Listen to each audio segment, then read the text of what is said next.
Hello guys, welcome to Knowledge of Law. We will discuss to the Code of Civil Procedure 908. आज हम start करने जा रहे हैं सेक्शन फर्स्ट एंड कुछ इम्पॉर्टेंट बातें जो सीपीसी के रिलेटेड बहुत ही इम्पॉर्टेंट है। गाइस हमने पहले भी इसकी हिस्ट्री बना चुके हैं जो इसकी इंट्रोडक्शन भी बताती है सीपीसी की, एंड जो हमने हिस्ट्री भी ऑलरेडी बना चुके हैं उस पर एक वीडियो। अगर आपने वो वीडियो वॉच नहीं की तो प्लीज़ आप उस वीडियो को पहले देख लीजिए एंड देन इस वीडियो को देखेंगे तो आपको इजीली ये वाला सेक्शन अंडरस्टैंड हो जाएगा। Now let's start guys. अगर हम बात करें, जब भी हम कोई भी बेयर एक्ट रीड करते हैं, जब ओपन करते हैं तो उसमें फ़र्स्ट ऑफ ऑल ये वाली चीज़ लिखी होती है जिसका मीन्स होता है जो एक्ट है ये 5 नंबर पर आता है एंड 908 में ये वाला एक्ट बनाया गया। तो गाइज़ अगर हम इसकी इनेक्टमेंट डेट की बात करें वो है हमारी 21 मार्च 908। अगर हम इसकी कमेंसमेंट डेट की बात करें जब इस एक्ट को लागू किया गया, जहाँ इस एक्ट की कम इन द फोर्स, गाइज वो है हमारा 1 डे ऑफ जनवरी 909। गाइज यहाँ पर एक बात देखने वाली है, जब जो एक्ट बना ये बना था 908 में, जो इसकी कमेंसमेंट हुई है कम इन द फोर्स जब एग्जैक्ट इस एक्ट को फोर्स किया गया वो है हमारी 909। इसे कमेंसमेंट में आते आते 1 ईयर का टाइम लग गया। तो गाइस ये था हमारा सीपीसी के रिलेटेड बहुत इंपॉर्टेंट बातें। आई होप आपको ये चीज़ अंडरस्टैंड होगी। ये अगर हम जुडिशरी में देखें तो ये क्वेश्चन पूछा जाता है जो बहुत ही इंपॉर्टेंट होते हैं, तो प्लीज़ आप इन्हें एक बार रिमाइंड कर लेना। गाइस अब हम बात करते हैं सीपीसी में जो हमारे पार्ट हैं वो टोटल 11 पार्ट हैं। अगर हम बात करें सेक्शन की 158 हमारे टोटल सेक्शंस हैं सीपीसी में। अगर हम बात करें ऑर्डर्स की वो 51 ऑर्डर्स हैं। गाइस टाइम टू टाइम बहुत सारे अमेंडमेंट्स होती रहती हैं, जो भी हमारी रिक्वायरमेंट होती है टाइम की उसके रिगार्डिंग बहुत सारी अमेंडमेंट्स होती रहती हैं। तो गाइज़ यहाँ पर हमने इजीली अंडरस्टैंडिंग के लिए लिख दिया कि जो हमारे एक्स्ट्रा ऑर्डर्स हैं जैसे कि हमारा 16A 20A एंड इसके साथ ये 27 थे एंड 32A, ये हमारे 4 एक्स्ट्रा इसमें जो एड ऑन हुए हैं। इससे अलावा 51 के साथ ही हमारे 4 एक्स्ट्रा हैं 4 जो एड ऑन हुए हैं थ्रू द अमेंडमेंट। तो गाइज़ अगर हम बात करें सीपीसी की, जो सीपीसी है इसे 2 पार्ट में डिवाइड किया गया है। फर्स्ट है सब्सटेंटिव लॉ, सेकंड है प्रोसीजरल लॉ। जो हमारा सब्सटेंटिव लॉ है इसमें 158 सेक्शन डील करते हैं। जो हमारा प्रोसीजरल लॉ है इसमें 51 ऑर्डर हमारे डील करते हैं। अब हम बात करें सेक्शंस की, तो गाइस जो भी हमारे सीपीसी के लीगल राइट्स हैं अगर उनका वायलेशन होता है, जो उसकी रेमेडी है वो हमारी सेक्शंस में मेंशन की गई है। अगर हम उस रेमेडी को लेना चाहते हैं तो गाइस जो भी उसका प्रोसीजर है वो हमारा 51 ऑर्डर्स में मेंशन है।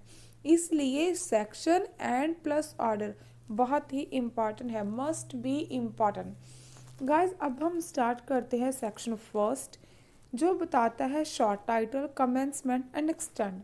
अगर हम इसके शॉर्ट टाइटल की बात करें, जो हमारा क्लॉज फर्स्ट है वो बताता है the code of civil procedure 908, ये इसका शॉर्ट टाइटल है। अगर हम इसकी कमेंसमेंट की बात करें तो क्लॉज 2 जो हमारा बताता है फर्स्ट डे ऑफ जनवरी 909। अगर हम एक्सटेंड की बात करें ये हमारा सेक्शन 3 क्लॉज 3 बात करता है होल ऑफ इंडिया में। जो हमारा सीपीसी है ये होल ऑफ इंडिया पर एप्लीकेबल होता है, बट कुछ ऐसे एरियाज़ हैं जिस पर ये एक्ट एप्लीकेबल नहीं होता, बट एक्सेप्ट कौन से एरिया को छोड़कर। गाइस जो हमारा पॉइंट ए है ये इसमें जो भी लिखा है the state of Jammu and Kashmir.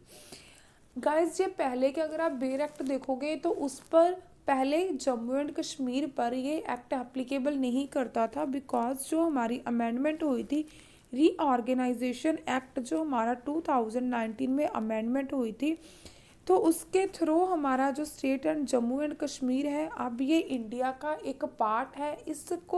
इस स्टेट को अब इंडिया में इंक्लूड किया गया है 31 अक्टूबर 2019 में। ये अमेंडमेंट हुई थी।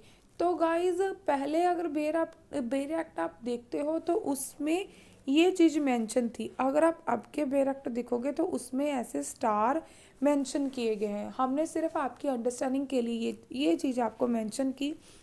अगर हम बात करें क्लॉज बी की, तो गाइस जो पॉइंट बी है वो बात करता है जो हमारी स्टेट है Nagaland and the tribal areas, इन पर भी हमारा जो सीपीसी है वो एप्लीकेबल नहीं करता।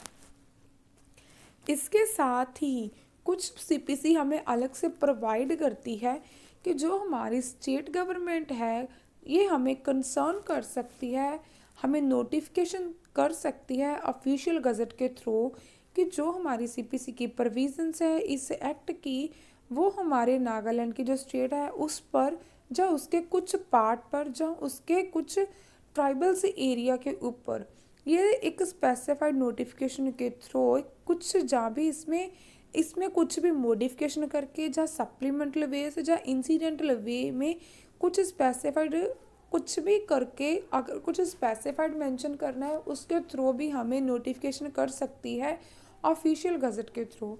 अगर हम बात करें एक्सप्लेनेशन की, तो गाइस इसमें बात की गई है ट्राइबल्स एरिया की, जो हमारे 21 ऑफ जनवरी 1972 से पहले इंक्लूड किए गए हैं ट्राइबल्स एरिया।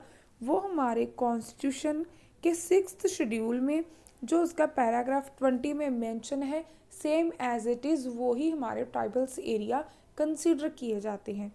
अगर हम बात करें क्लॉज 4 की, जिसमें बात की गई है east Godavari, west Godavari and Visakhapatnam, तो गाइज अगर हम इनकी बात करें या लक्षद्वीप की, तो गाइज जो भी हमारी जो सीपीसी है जो उसकी एप्लीकेशन होगी उसमें अगर इनके ऊपर इनके अगर हम इनकी बात करें ईस्ट गोदावरी, वेस्ट गोदावरी या विशाखापट्टनम की, तो इनके पास अपने रूल एंड रेगुलेशंस हैं।